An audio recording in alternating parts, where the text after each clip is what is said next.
They've got two major parts of their natural skeleton, which are very important, and those are the ones that we're looking at. So in red here we've got an oxidized system, which is necessary for DNA alkylation. We've got a reduced system here, which is essential for our prodrug design, and I'll show you why.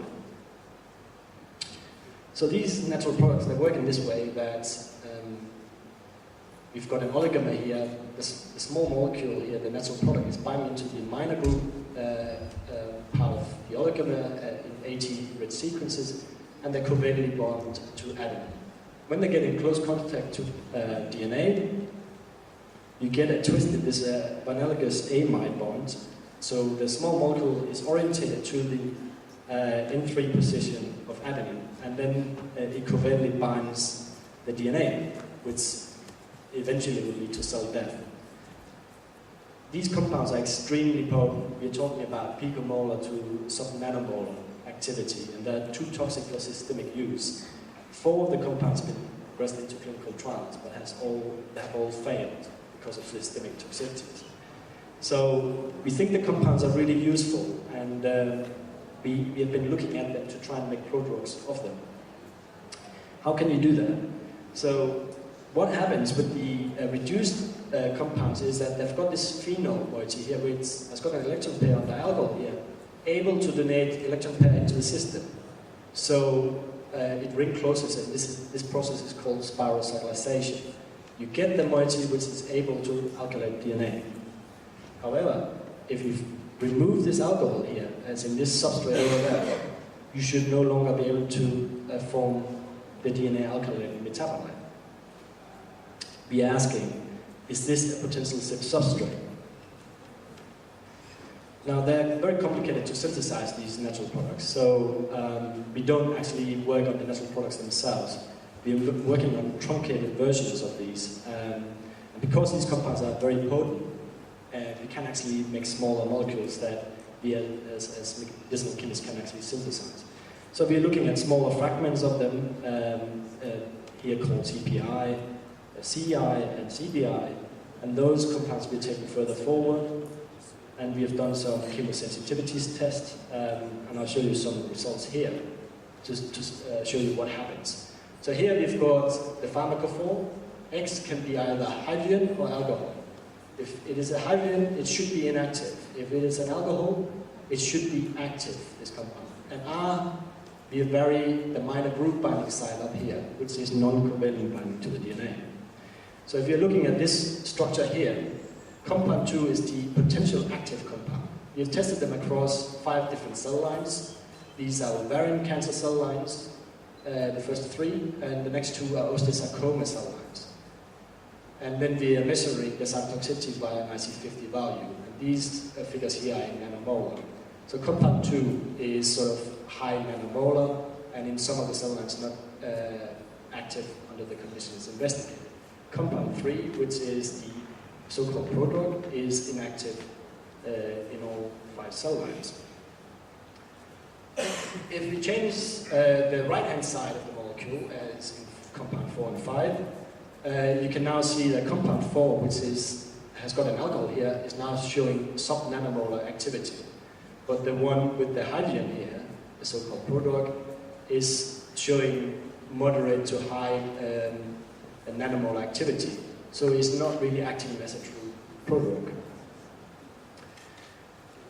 If we modify the left-hand side here as a naphthalene ring, compound 6 is the supposed active compound, but it's not really showing the same level of cytotoxicity as compound 4.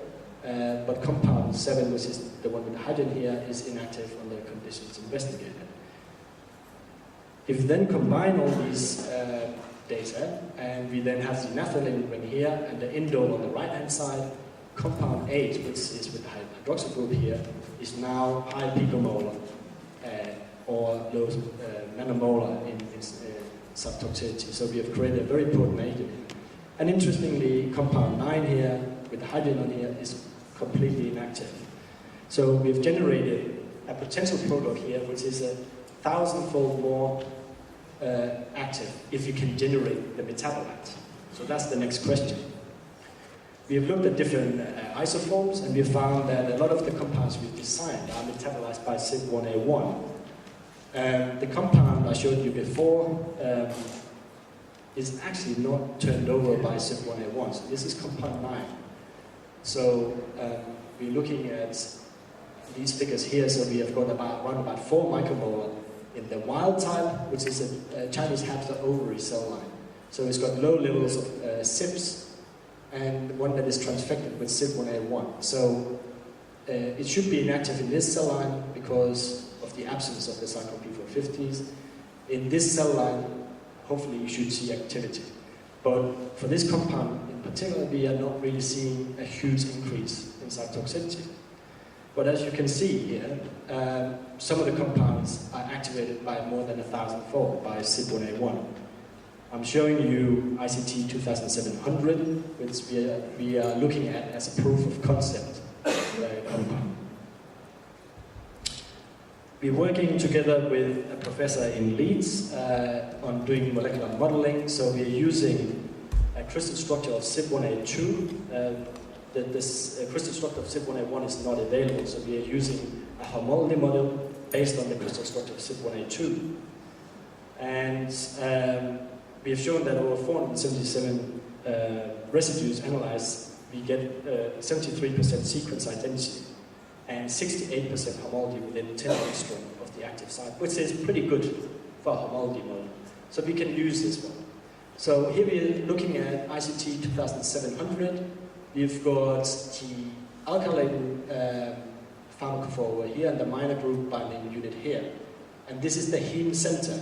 And within 4 angstrom, we can show that the heme center here is able to hydroxylate in the position where we want it. So the hydroxyl group is attached to this position here in spiral acyclize and create the DNA alkylating functionality. So the modeling supports our experimental data. Then we go on to the human cancer cell lines that we have transfected with 1A1. So this is the bladder cancer cell line, and here expression of CYP1A1 has been transfected. Here we've got the prodrug, and we're now looking in a human cancer cell line whether we can convert it into the active compound. Here we've got a growth curve study. So on the y-axis we've got percentage cell survival, and on the x-axis we've got increasing concentration of the compound. And this is the prodrug, and up to about 10 micromolar we are seeing very little cytotoxicity. If you're now looking in the CYP1A1 transfected cell line, we are now getting a growth curve. And in fact, we are seeing, it's giving an IC50 value of 15 nanomolar. So this is quite remarkable because only about 1% of the prodrug is turned over. So it's extremely important. So far, at least in vitro, it appears to be fairly selective. We've then investigated the same compound in vivo, and we've used the CHO cell line pair. So we've got on the y-axis mean relative tumor volume, and on the x-axis we've got time. So we're growing the tumor from here, and this is the tumor control, or the control mice growing here. In the presence of ICT 2700, which is the orange line, we get a tumor growth delay.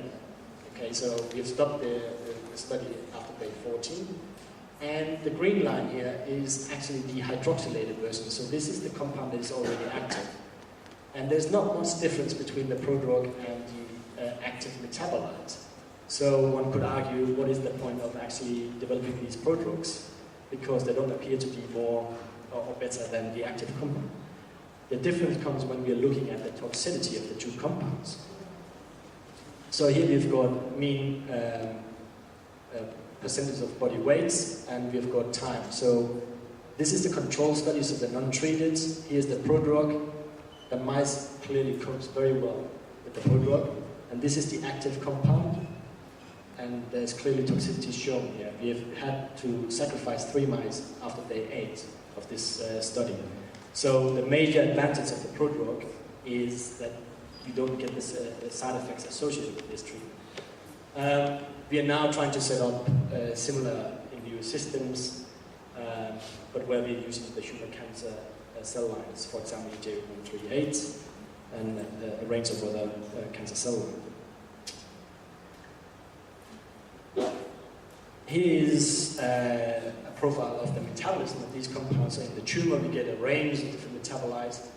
This is not surprising because P450 can metabolize any part of compound. What is important is that the active metabolite is activated and is seen here in the circle, but in the liver, where most of the P450 are found, known to metabolize drugs, we don't see the metabolites. So we should get a very nice effect with no metabolism in the liver, which is also very important in terms of what we're trying to do. We do wonder whether there are other P450s that are involved, and we've done this inhibition study where we have used alpha-nafroflavin, which is a CYP1 inhibitor. So what we have looked at here is the EJ138 bladder cancer cell line, and in the columns here with the yellow color here, we've got treatment of 1 micromolar of the prodrug, and we can see that it definitely kills cells, some more than others. In the presence of, in the same cell line, but with 1 micromolar of the inhibitor, here we see very little effect. Okay, so really the inhibitor is not very cytotoxic, it's fine for this study. But when we combine the two, as in the purple columns, we see that we don't quite get back to the same states as where the inhibitor was used